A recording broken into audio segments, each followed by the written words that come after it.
Well, hello there, Dippers, and welcome back to episode 83 of the Knuckle Sammich podcast, the official MMA podcast of Sauce on the Side. As always, Dippers, I'm your host, Drake, joined by the man, the myth, the legend, Mr. Thomas R. Shackelford. Good morning again, everyone. All right, Mr. Shackelford, today we are going to have to discuss the UFC 245 card this last weekend, headlined by Kamaru Usman and Colby Covington, and give our picks for the UFC Fight Night 165. Actually, a very, very good card. Is it ESPN Plus card? Yeah. ESPN Plus, so, you know, your $5 a month, go to a good cause here. And you get absolutely loaded card, in my opinion. Hopefully it's better than the card this last weekend. But before we discuss any of this, latency, producer, you know what to do. Welcome to the Knuckle Sammich podcast with Thomas R. Shackelford, a Sauce on the Side production. All right, Mr. Shackelford, so let's go ahead and let's grade this card on a whole, okay? UFC 245. We had talked, I guess, the night after the fights. We had different opinions on this card. Go ahead and give me your grade for the totality of the 245 card. Now, I'll be honest. I watched the prelims. I watched the early prelims and the prelims. I did not get to watch it live. I had to find me a few little post streams, post videos. I did not. The two fights that I was not able to watch on the main card were Durandamy Nunes and then Marias Aldo. I would say. So you missed the best fight. Which one was that? Marias Aldo. In my opinion. Okay. Well, even with that, I would still give this card like a B minus. B minus. Let me and I'll break it down for you why. First of all, I thought of a funny name. I'm going to call this my Krampus picked cards because Santa didn't come to home for me. No, he did not. Even ones I didn't pick that I thought about picking. For instance, Moreno and Kai Kara France. Kai Kara France has been on a big run down there, and Moreno just, pretty much beat him like a drum. Close. It wasn't like a walk away win, but handily beat him. Yeah, and Moreno I think was just cut 6 months ago, and now he comes back in and he's beating the other guys. Did you see the Matt Brown-Ben Saunders fight? I actually did not see that one. It was sad. It just made me sad because I love Killa B. Yeah. Matt Brown just trashed him. And then Ian Heinisch loses to that was one of our picks. Lost that one. That surprised me. And the big one, the one that I told you would be a wash, would be absolutely 100% bet the house. She was like a 400 favorite, Ketlin Vieira. She was only a minus 200 favorite. That's why I threw her in a parlay, a big parlay. Did you win anything on it? What do you think? She was in it. Oh, no, yeah.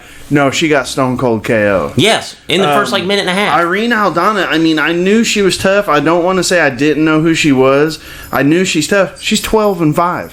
Yes. At this point, she's 11-5, and she's going against someone who's 12-0, who everybody has pegged as really the only next challenger for Nunes at that weight class.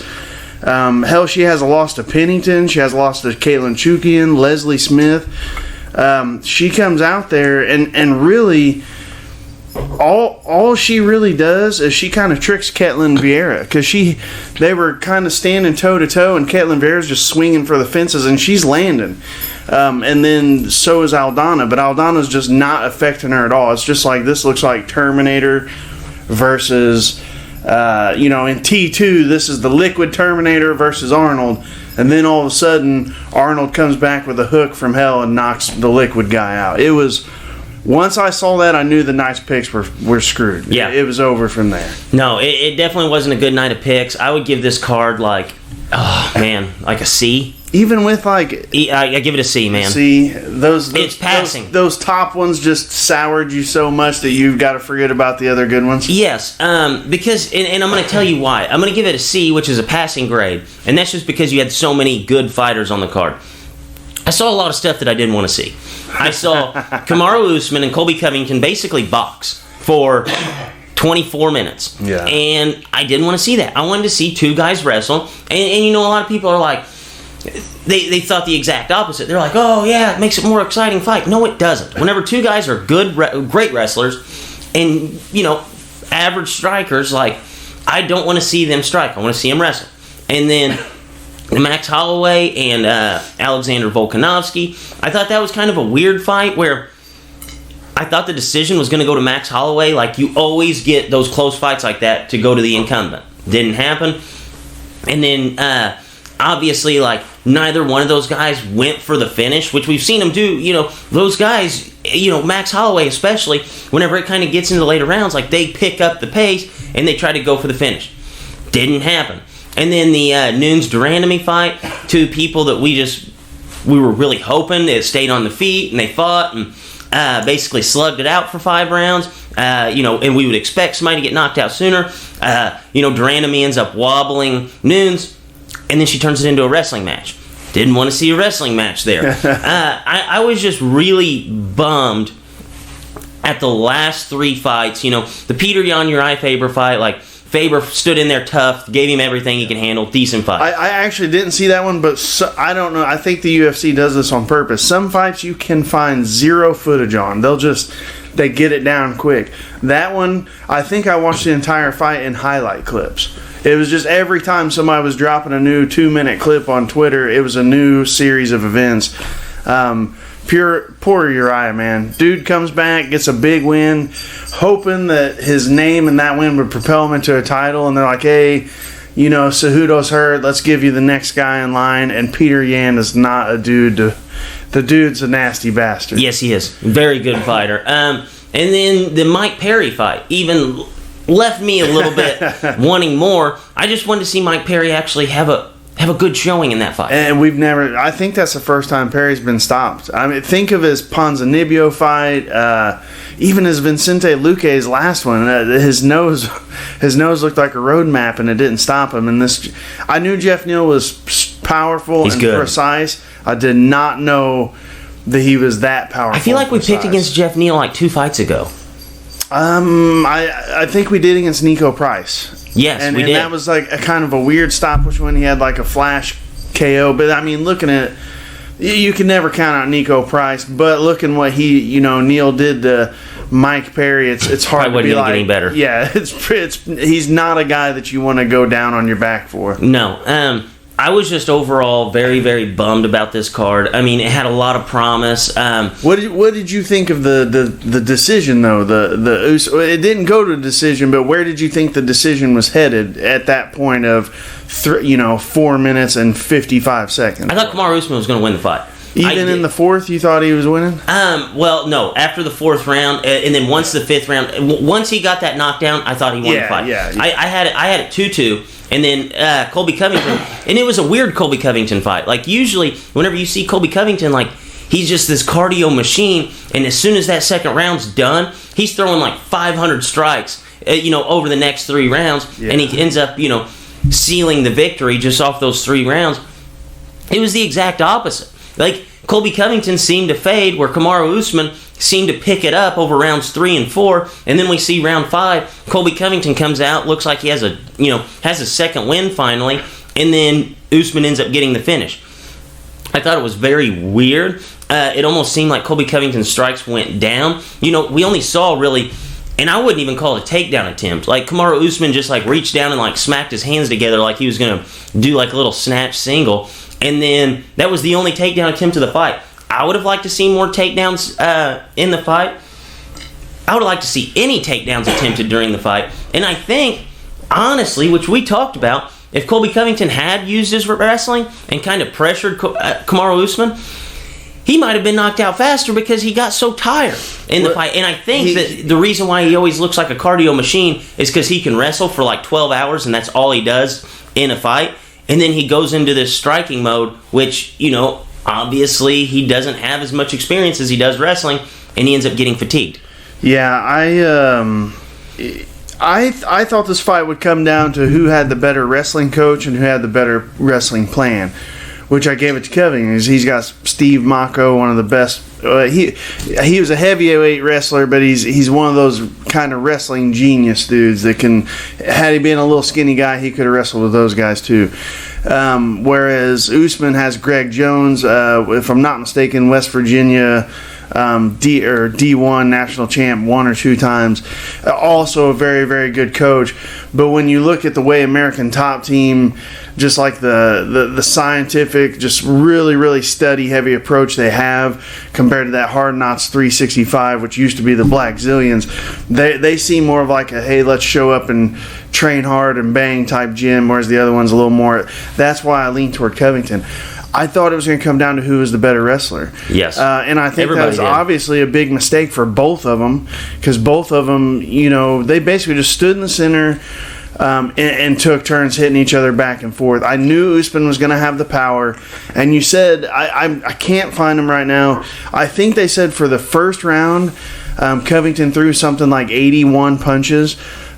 He landed something like 45 of 81. Usman landed like 25 of 40, so he like doubled him up. Second round, I think Usman hit him with a big body punch or a kick, and then he started hitting that teep kick to the body and really started hurting him. So I want to say I had it like 1 and 4 Covington, 2 and 3 was Usman, and then the fourth up until the knockdown, I really thought Covington was winning. All of a sudden, he found leg kicks. Did you notice that? Yes. He started leg kicking Usman, and Usman looked like he didn't have a clue what to do. Tactically, I think for both guys, not trying any wrestling at all, big mistake. Yes. I think Usman did really, really good with his jab, which is unusual going against a southpaw. An orthodox going against a southpaw, usually the jab just isn't there. And I'll tell you why here in a second. He did really great with that jab and that teep kick to the body. And as far as Covington goes, just that volume. When he laid off the pedal is when Usman was hitting him the hardest. When he got back on the pedal is the rounds I thought he won, and was winning round 4 when he got hit again. You got to give him kudos. He thought his jaw was broken late round 2, I think in between 2 and 3, he said, I think my jaw's broke. Fought the whole time, both as tough as nails. Tactically for Covington, I would have to watch again and look at the footwork, but I thought a lot of the times when he was throwing his combos, he was letting Usman have that outside step. So like the only guy I've really ever seen really have knockout power with that still staying on the inside was McGregor, and Covington doesn't have that power. Usually if you're throwing that big outside hand opposite stance, you want to step your lead foot to the outside. You want to beat their outside foot. He was throwing stuff inside that foot, which then set up the body punch that Usman was able to hit, because all you got to do is slip a jab and a right, and you're right there for it. I think these two will meet again. I think they're, when you look down the list, Leon Edwards does present a little bit of a problem maybe for him, but a lot of his fights are decisions, and he gets in a clinch in a lot of them, and Cowboy did really well in the clinch against him. I don't think he beats either one of them. I think within a fight or two we see this fight again, and I think it's a totally different fight. I really do. I think both of them will learn from it. I thought it was a really good fight though. I think what happened was you watched it live. So when I think about this, you got to see Jeff Neal, Mike Perry, Peter Yan Yarfe were two just absolute smokers. Was there, and then they jumped right into Durandamy, right? So then you had an hour and you probably had 2 hours, counting walk-in time and everything. You had 2 hours of decisions. Yes, and I didn't. I honestly, even if they would have been decisions, and I would have seen, Max Holloway really put the foot on the gas and try to finish that fight. Even if I would have seen, Amanda Nunes not drop down and just shoot a ton of takedowns, I think I would have been more pleased. But just the route that they took to victory and the route that these people took to losses is what really bummed me. Holloway was on JRE yesterday, and he said that he thought he was winning during. He said he really thought that the leg kicks is what kind of. Which isn't normal. You look at Keith Jardine, Stephan Bonner, even Joanna JJ versus Rose 2. Joanna had her a couple rounds. Rose could barely stand in there. Her leg kicks were so bad, and she still lost those rounds. He said that those leg kicks weren't hurting him. He's like, he didn't even really feel them. He said the only reason he was switching stances was because he could hear their corner when he was in orthodox. Or when he was in southpaw, they were screaming, like a certain technique or something. But then when he went orthodox, maybe it was vice versa. I may be getting that mixed up. But when he switched to the other way, that he wasn't eating the leg kick, that would have been southpaw. They weren't yelling anything. Like, they didn't have a plan for that. So he said he really thought just him touching him up top and not really getting hit up top was winning him the fight. But I mean, clearly in the judge's eyes it wasn't. So that fight I think would be different also. But I will 100% agree on that one. It was kind of like, hey man, both one of you guys is laying in leg kicks, but it's not really hurting him, and the other guy's just kind of touching punches off the head and body, not really hurting him.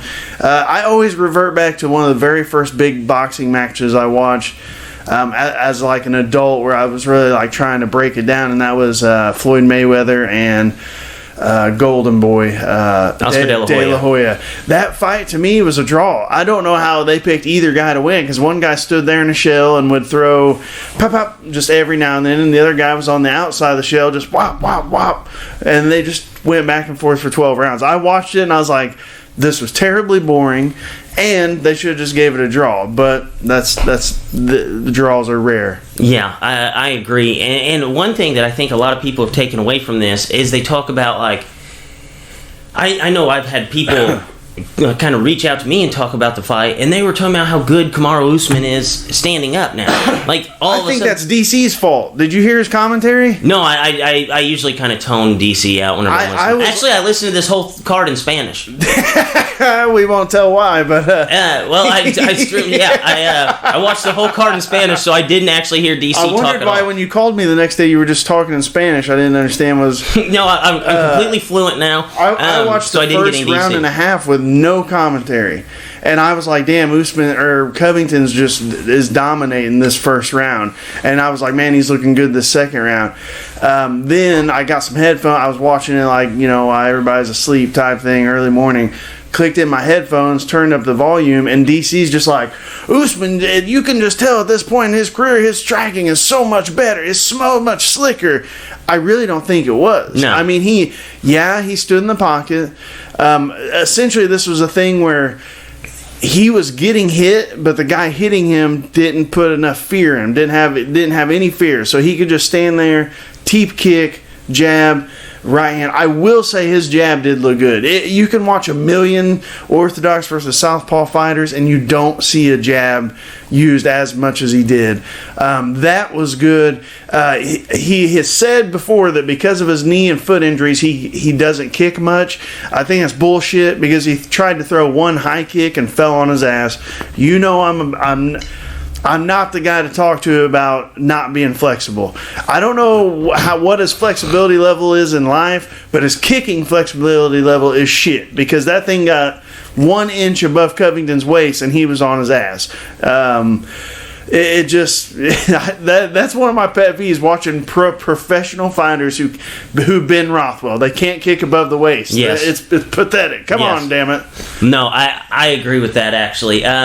I didn't get to listen to the commentary. I think it has to be a large portion of that, because most of the time, anytime, if you hear it enough, you're going to believe it. And if people listen to that for 5 straight rounds about how good Usman's striking was, people are going to believe it. I'm not buying it. No, it wasn't terrible.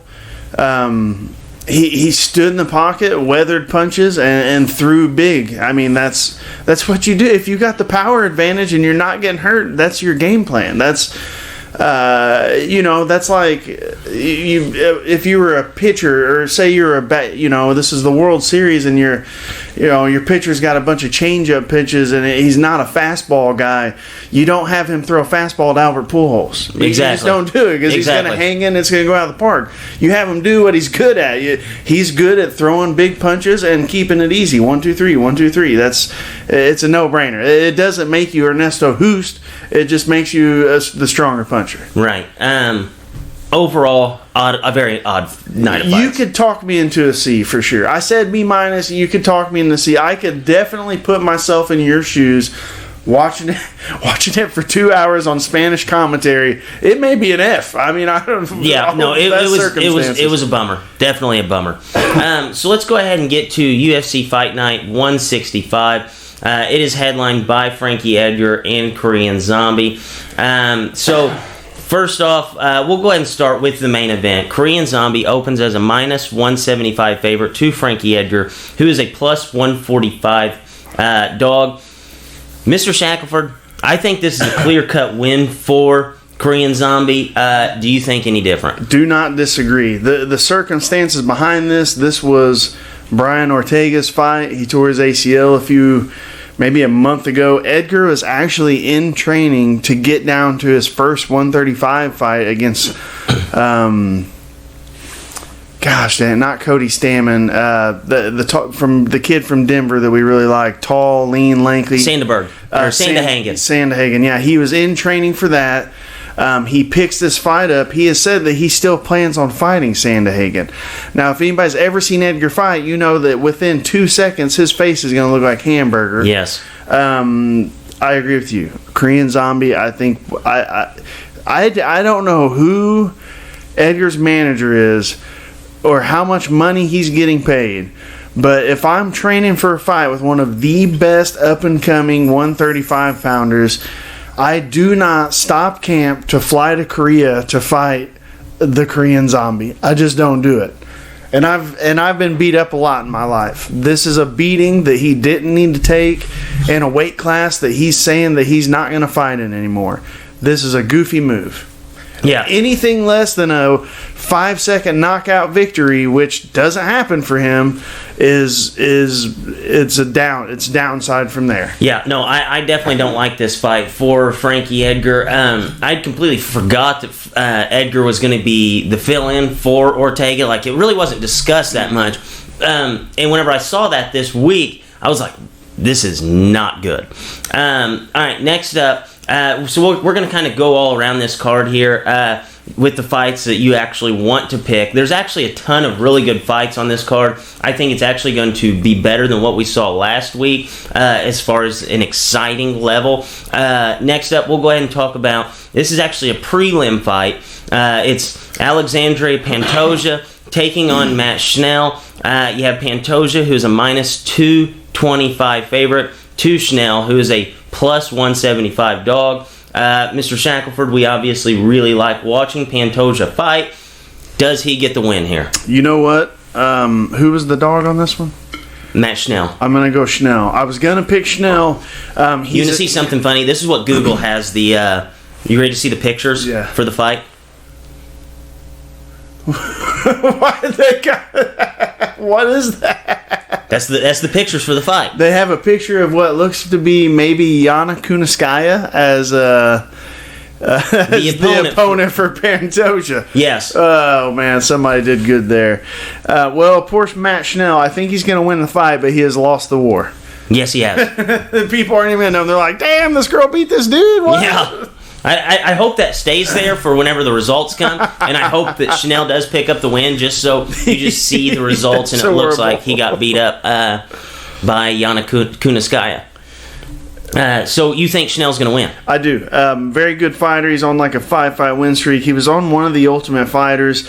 Pantoja, I think I said this whenever he fought Davison Figueiredo last. He's a guy that seems to have no game plan. His best game plan is no game plan. Also, he also doesn't mind to take it to the floor. He's a guy just punch. When he gets close to you, he'll try and take you down. Schnell's jiu-jitsu has looked insane these last few fights. So, looking for Schnell to sneak one out here. Also, super weird fight. We got an American versus a Brazilian who I think lives in America and trains in America, going to Korea to fight each other. They may have been on the same Ultimate Fighter season, to be honest. They're around that same time. So. Wow. All right. So, Shackelford's Lock Dog of the Week. You know, that reminds me of a story. If anybody doesn't remember Shoney Carter, you remember him? He was on an early Ultimate Fighter. He used to bling out his hat. He was a black dude. He's from Chicago. He has a funny story about him and Chris Lytle fought in Japan, and Chris Lytle's from Indianapolis, and he was like, I told Chris we could have just met up halfway and did it right there instead of flying all the way to Japan. Both drive an hour and a half and fight instead of flying across the country. If you don't know Chris Lytle or Shoney Carter, look them up. Really great fighters from the early days. Shoney Carter is one of the funniest mother effers ever. All right, we'll jump back to the co-main event. We've got Volkan Ozdemir, who opens as a plus 115 dog, to Alexander Rakic, who is a minus 145 favorite. It sounds like you like the dog here, Mr. Shackelford. Yeah, I was going to go with the guy with the more veteran experience. Rakic is a big, strong striker. Let's not forget how big and strong Ozdemir is. The dude's only lost to the best in the division. The only loss that he's had was that split decision against Smith. That's the only loss where you're like, well, maybe he's slipping a little bit. But I'm going to go Ozdemir. I don't see any reason why he's the dog over this kid. Like, I don't see it. He's not past his prime. He's in his prime. He's just fighting the best of the division. And when you're fighting the top of the division, you're going to have wins and losses. Yeah, no, I absolutely agree with that pick. Definitely not past his prime. He's only 30. Rakic is 27, so it's not like there's a this huge... is one of those, he's the future of the division. Man, he was a sophomore in high school when I was graduating. We're the same age. Same age. All right, last up, we will discuss the Do-Hoo Choi fight. He is taking on Charles Jourdain, Air Jourdain. Air Jourdain, baby. That's why I remember him. Choi is a minus 285 favorite to Jourdain, who is a plus 225 dog. Mr. Shackelford, what's the pick? I am going to go Korean Superboy. Worst nickname ever. Worst walkout music ever. You remember, it's like dee-dee-dee-dee. It's like the Superman music from the 80s Superman. I am going to go him. But the reason I kind of pointed this one out to you, we need to keep an eye on this Air Jourdain kid. I think he's had 2 UFC fights, or maybe 3. But he's a tough kid. He just fought. His last fight was against Desmond Green. Super tough guy. Again, I'm not real sure who his manager is, but they're giving him nothing but cream of the crop dudes right off the bat. And I think his first fight in the UFC, he jumped up like a weight class or 2 just to get a fight in there. Kid's tough as nails, good everywhere. May not win this one, but he's a guy to keep your eye on in the future. Yeah, I absolutely agree. I think that'll be actually kind of a fun fight, though. Oh, hell yeah. This is the first time Do-Hoo Choi's fought since we watched him get clobbered. He hasn't fought since. He hasn't fought since? No, I don't think so. I'll fact check myself real quick. No, the last time he fought, January 14th, 2018, and lost to Jeremy Stevens. That's actually crazy. All right, so just some other notable fighters on the card. You have Marc-Andre Barriault. On the prelim cards, you have, well, really, I think that's about it as far as notable people. It's one of those. Well, Ryan Benoit. Yeah, it's one of those. There is a Nurmagomedov on here. Good chance he's probably related to Khabib somehow. I guarantee it. One note: it is during the day. I think the main card starts at 4. So that'll be nice. You'll get your if there's a college football game on. No college football this week. Only NFL football all day. Well, that's good. That's good because at this point, aren't they like bowl games? Usually, one team wins a 750-0. Yes, one team they have pros that are going to go on and play that don't end up playing in the bowl game, and the other team has a bunch of guys that are still playing and probably going to play their last college game, so they end up winning those. But overall, I think this card will be very good, especially for what it is. It is, you can get it on ESPN Plus. So, Mr. Shackelford, this is Drake. Dippers, as always, stay saucy.